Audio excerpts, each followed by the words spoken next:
Donc c'est la continuation de la conclusion de cette histoire. J'ai laissé un peu de temps pour lire ce que les gens écrivent et ce qu'ils ont compris. Pour Cheikh al-Mahi, rahmatullah alayh, est-ce qu'il était un sorcier ou pas?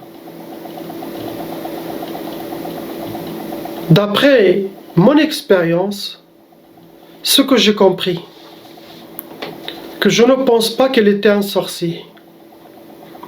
Comme j'ai dit, au Maroc, en Algérie, Tunisie, je ne connais pas, mais je connais bien le Maroc, je connais cette zone, car c'est la même zone de mon origine berbère, la porte du désert Sahara, Aït Ba'amran et toutes ces coins là. Il y a des cheikhs, oui, ils travaillent avec des djinns musulmans. Et quand je dis djinns musulmans, il y a plusieurs catégories. Est-ce que Cheikh al-Mahi, les djinns à lui, ils ont mis des conditions à Cheikh al-Mahi pour qu'il travaille avec eux? Je ne sais pas. Est-ce qu'ils n'ont pas mis de conditions avec Cheikh al-Mahi? Allahu a'lam. Mais avec celui que je l'ai nommé Hassan, ils ont fait des conditions avec lui, possible différents que Cheikh al-Mahi ou possible pareil. Mais Hassan, il a eu des conditions. Les conditions que ces djinns ont données à Hassan, c'était les conditions des mondes de djinns, car leurs lois, ce n'est pas comme nos lois, les lois des humains. Les lois des djinns, c'est impossible de les appliquer avec les lois humaines. Donc, quand ils l'ont dit la première condition, par exemple, ou parmi les conditions, de se marier, s'ils veulent se marier, il a le droit de se marier avec une femme et ne pas rester avec elle plus qu'une année. Et s'il reste un an, après un an, ça tombe, tous les enfants avec cette femme, tous les enfants appartiennent aux djinns. Ils font ce qu'ils veulent avec eux. C'est leurs propres enfants. Ça c'est les lois du monde des djinns entre eux. Il est applicable chez eux. Ils ont des lois différentes. Ils sont différents en tout.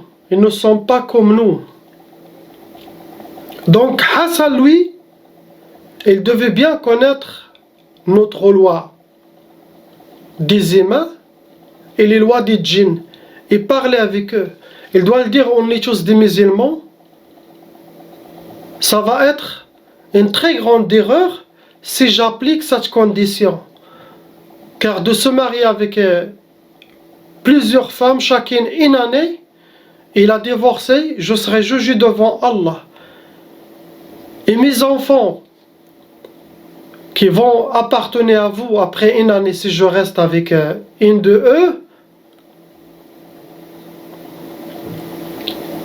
c'est quoi leur dhanb?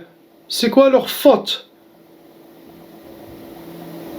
Quand ils se sentent qu'ils sont sous l'emprise des autres et qu'ils doivent appliquer les conditions des autres et que leur père, c'est comme il les a donnés aux djinns, quel que soit musulman ou non musulman.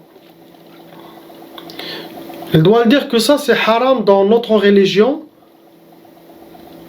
à nous tous. Donc il doit refuser ça, sinon ils doivent changer leur loi. Ils vont l'écouter. Les djinns écoutent. S'ils voient que tu connais très très bien, et surtout, tu as quelqu'un, je vais parler de ça après. Donc ça c'est la première chose.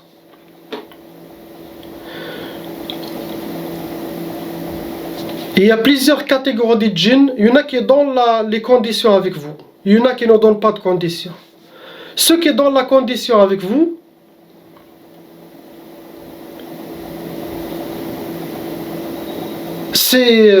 ils ont trouvé des qualités en vous, mais ce n'est pas trop assez pour eux.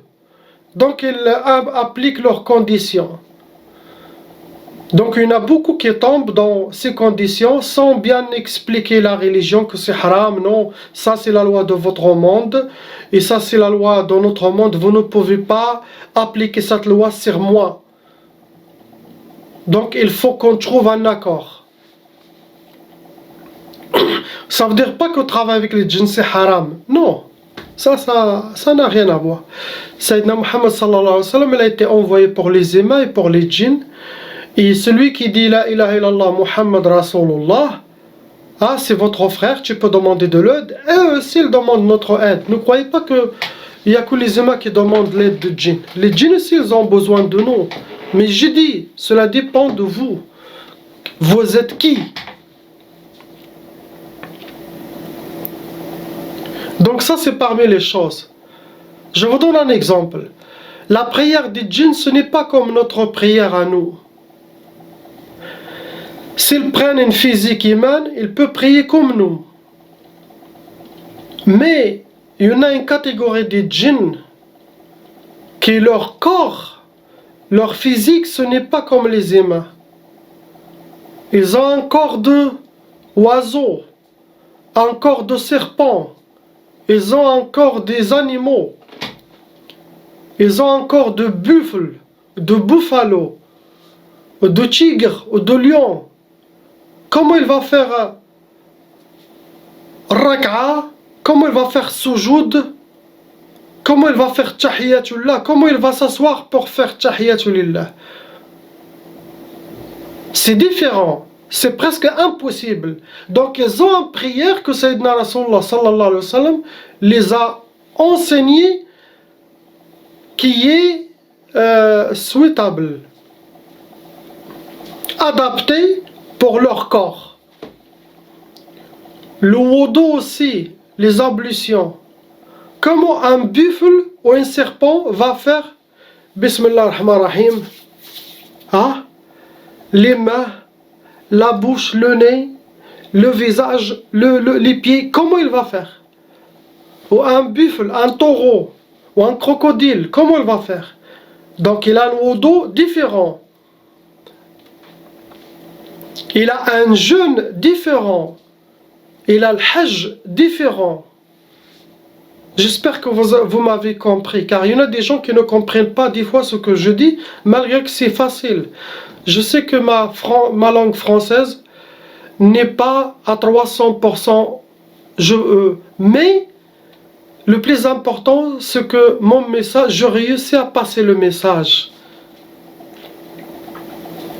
Il ne faut pas compliquer les choses, être compréhensif et regarder la conclusion de ce que je raconte.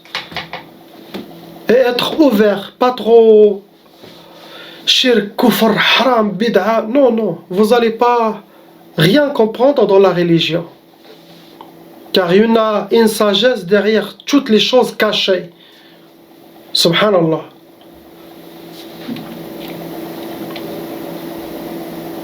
Comme l'histoire de Sayyidina al-Khadr alayhi salam dans la Surat al-Kahf, la caverne. Lisez cette histoire et là vous allez comprendre, on ne juge pas l'extérieur, il faut regarder l'intérieur et regarder la sagesse divine. Pourquoi il a caché cette chose comme ça? Car il y a des secrets. Et là vous allez comprendre à être plus ouvert spirituellement. Et regarder avec l'œil du cœur, pas avec l'œil de sa tête, et entendre avec l'oreille du cœur. La vraie spirituelle, yeux, et oreilles, et bouche et cerveau. Pas la tête ou ce cœur qui est bas. Non. C'est quelque chose d'autre. Trop long à expliquer. Il faut atteindre une station pour bien comprendre spirituel. Iman, taqwa, ihsan. Et là, vous allez voir toutes les choses claires. Comme moi, j'essaie de atteindre ce niveau, Inch'Allah.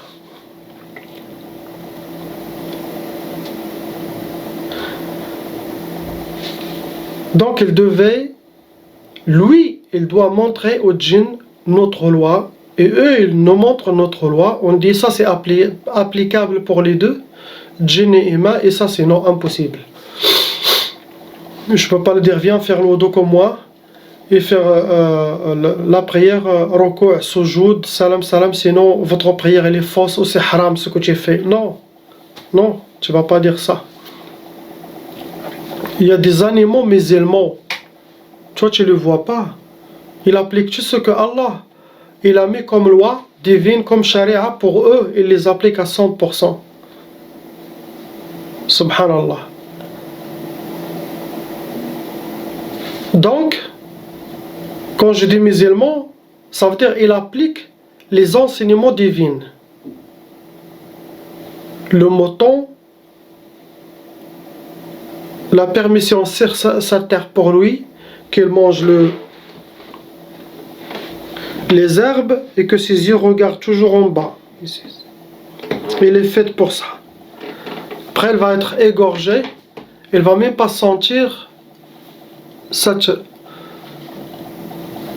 douleur. Son âme, il sera pris avant que le couteau passe. Peut-être, c'est une sagesse. Cherchez. Allah, il les a pas créés pour les torturer. Il les a créés pour nous servir.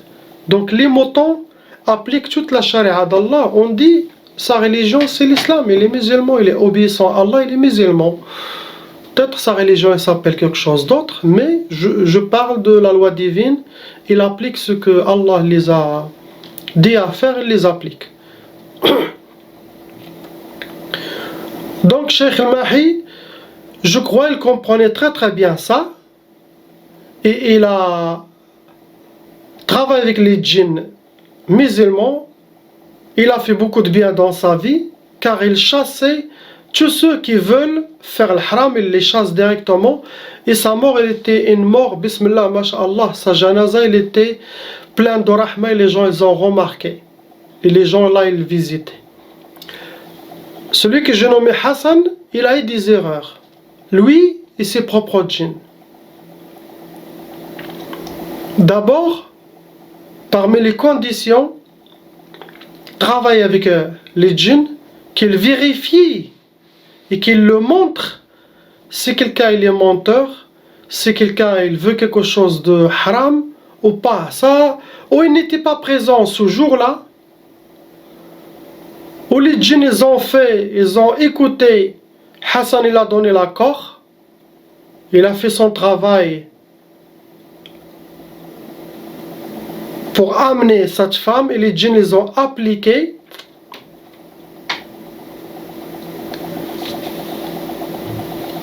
Et c'est ça qu'elle a cherché tous les problèmes et la punition. Peut-être elle pouvait décéder, aller à l'enfer.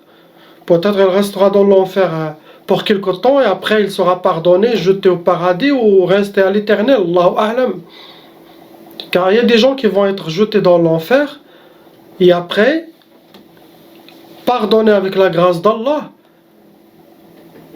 Il y a des gens qui doivent passer par l'enfer et après aller au paradis. Et il y en a qui vont rester à l'éternité.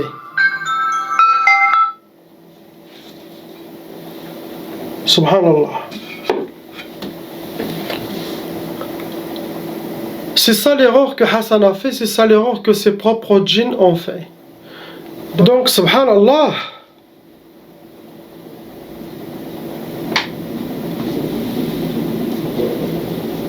Maintenant, Hassan, il n'est pas parmi les gens que les djinns viennent le chercher et ne demandent pas de conditions pour lui. Car il n'était pas aussi protégé. Et comme j'ai dit, travailler dans ce milieu, avoir des djinns musulmans, tu dois être protégé par de très grands cheikhs. Je parle des cheikhs en premier des cheikhs imams, des saints, awliya Allah, je parle des véridiques. Tu dois être lié à un cheikh qui te protège avec la grâce d'Allah, avec ses du'as, avec son iman, avec ses prières, avec sa place chez Allah subhanahu wa ta'ala, sa foi, les stations spirituelles qu'il a atteignées et qu'il a déjà vu Sayyidina Muhammad sallallahu alayhi wa sallam dans le rêve ou spirituellement plusieurs fois. Et dans notre temps, il doit être lié à Sayyidina al-Mahdi alayhi salam.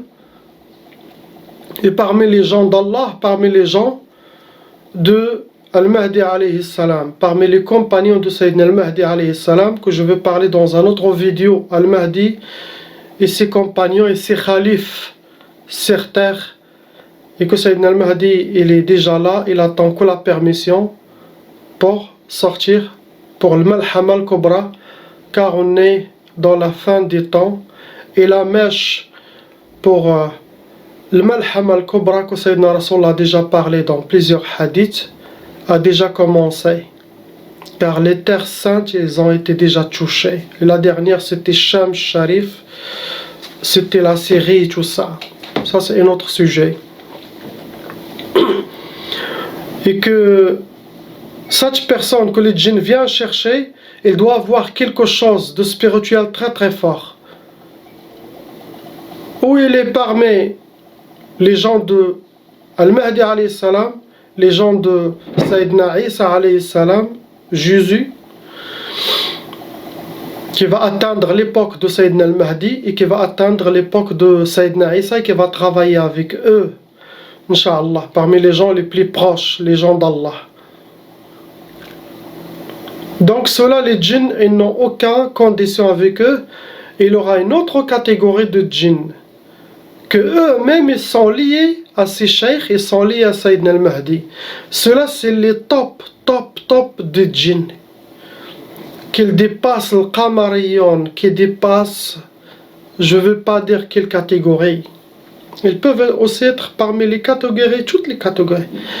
Mais ils ont cette lumière spéciale, cette connexion spéciale que Sayyidina al-Mahdi alayhi salam les connaît et les soldats de Sayyidina al-Mahdi alayhi salam les connaissent. Donc un cheikh parmi ces gens-là, il va être connecté avec des vrais djinns et musulmans pour de vrai. Et qu'ils ne peuvent pas jouer avec lui, ni lui-même ne peut pas jouer avec eux, car il vient de la même famille. Car Sayyidina al-Mahdi alayhi salam, il aura une armée humaine et une armée djinn. Il va donner l'ordre au djinn. Il va faire plusieurs missions. Ça, on en parlera toujours dans un autre sujet de Mahdi, les djinns et tout ça. Inch'Allah. Soyez ouverts à ce que vous entendez. Ne soyez pas compliqués ou difficiles. Ou shirk, haram, bid'a, kufr. Soyez ouverts et toujours pensez à l'histoire de Sayyidina al-Khadr alayhi salam dans Surat la caverne. Lisez-la pour bien comprendre de quoi je parle. Donc ces gens, comme j'ai dit, ils travailleront avec des djinns et que Dajjal ni Shaitan n'aura même pas accès pour les faire travailler dans haram ou quelque chose d'autre. Maintenant, est-ce que ces cheikhs comme Hassan, on les appelle Raqi ou Cheikh Rouhani, eux ils disent qu'on n'est pas des Raqi. Au Maroc, on dit Cheikh Rouhani, Cheikh, on dit Cheikh tout simplement, Cheikh le frère. Le mot Raqi c'est rare. Dernièrement, quand les gens venant de l'Arabie Saoudite, tout ça, ils ont nommé ça Ruqya Shar'iyya et tout ça. Mais pour eux, ils travaillent, ils sont musulmans, ils travaillent avec des djinns musulmans, ils font le halal, ils font pas le haram. Il y a des véridiques, je parle de Cheikh Rouhani véridiques, je parle pas des faux qui font plein d'erreurs, qui font le haram et le halal et le mélange. Comme d'ailleurs n'importe qui s'appelle Mohamed Mustafa, il va fumer chicha et boire de temps en temps de la bière. Et il va aussi à la mosquée, il fait tout, il mélange tout. Ça aussi c'est comme cette catégorie. Donc l'être humain, il fait ces choses-là. Il mélange le haram, le halal, il prie, il jeûne, il mélange tout. Il y a des gens qui ne jouent pas avec halal, haram. Cela c'est interdit chez eux. Je parle de ce genre de gens. Donc leurs djinns, ils font très attention. Avant de faire une mission, il n'y a pas qu'au ruqya, les gens... de ma part, est-ce que j'ai été contacté par plusieurs hommes ou plusieurs femmes qui souhaitent le même travail que Hassan a fait, d'amener son bien-aimé ou d'amener la femme qu'elle il veut, ou l'homme qu'elle il veut, et sincèrement il veut le halal. Ce n'est pas facile. Les gens qui contactent, ce n'est pas facile. Est-ce que j'accepte des gens comme ça? Très très rarement. Et je fais ruqya pour lui, pour le next personne. Sinon, ruqya à distance pour la personne qui souhaite, pour nettoyer de la sorcellerie, djinn, mauvais œil. Et je vois, est-ce que Allah a donné la permission qu'il se marie? Et je parle moi de halal, je parle pas de l'autre qui est venu demander sa femme et que l'autre il l'a dit, est-ce que c'est vraiment ta femme, montre-moi sa photo avec toi ou quelque chose, ou directement connexion avec ces djinns, est-ce que lui il ment, est-ce que c'est sa femme ou pas, pour être inspiré. Je sais pas qu'est-ce qui s'est passé au Cheikh Hassan à ce moment-là, est-ce qu'il a été fatigué ou il a travaillé avec son sentiment. Ah oui, ça vient de le père que j'aime. Je travaille pour lui en aveuglant d'avoir des informations précises. Moi, je demande des informations à 3000%. Jusqu'à que les gens ils me disent, mais pourquoi tu demandes ces informations? C'est pour ça. De ne pas faire une erreur. Le but, c'est tout ce travail, c'est pour Allah subhanahu wa ta'ala. Et bien sûr, aider la Ummah al-Muhammadiyya dans le halal, pas dans le haram. Car là, on a compris à travers cette histoire que même avec bonne intention, tu fais quelque chose qui peut être jugé. Ça fait peur. Là, cette histoire, vraiment, ça change la vie des croyants. Ça fait vraiment peur. Car il y avait des châtiments. C'était les anges d'Allah qui venaient, les deux hommes, à chaque fois qu'ils viennent, et le mettre dans la tombe, le torturer. C'était des anges d'Allah. Ils prennent l'apparence physique humaine. Et ça arrive, oui. Vous pouvez être salué par un ange, forme humaine, ou un message, quelqu'un il te passe un message, je crois que c'est ton père ou c'est ton frère, c'était pas ni ton père ni ton frère. C'était qui? C'était parmi les gens d'Allah. Il peut être des saints, vivants, ils ont cette capacité, ce pouvoir et ces clés, et ça existe. Sinon les anges d'Allah.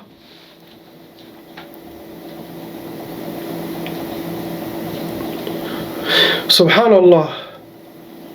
Il y a plusieurs histoires comme ça à raconter.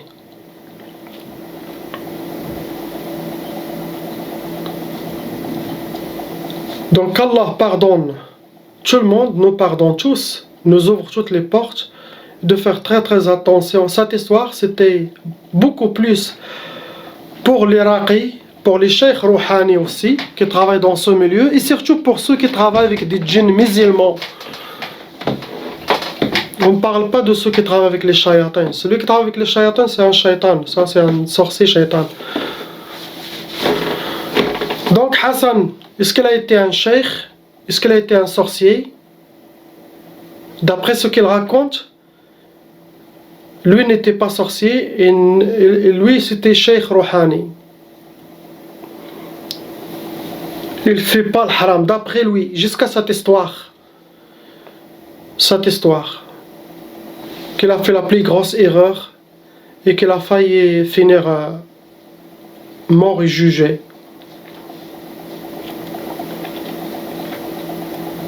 J'essaie de me rappeler des questions. Qu'est-ce que les gens veulent savoir?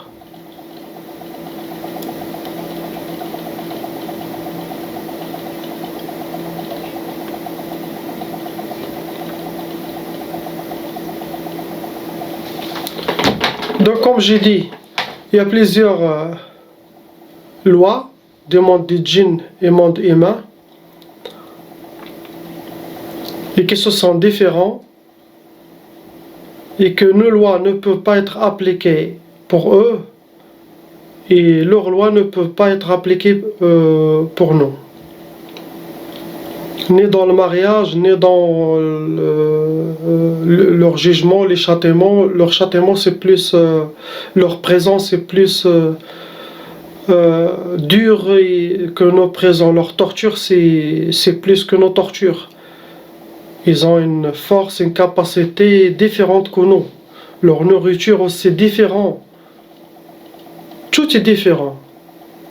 Ce que nous lie avec les djinns musulmans, c'est l'islam. La ilaha illallah, Muhammad Rasulullah sallallahu alayhi wa sallam, Sayyidina al-Mahdi alayhi salam, nos cheikhs, les gens d'Allah,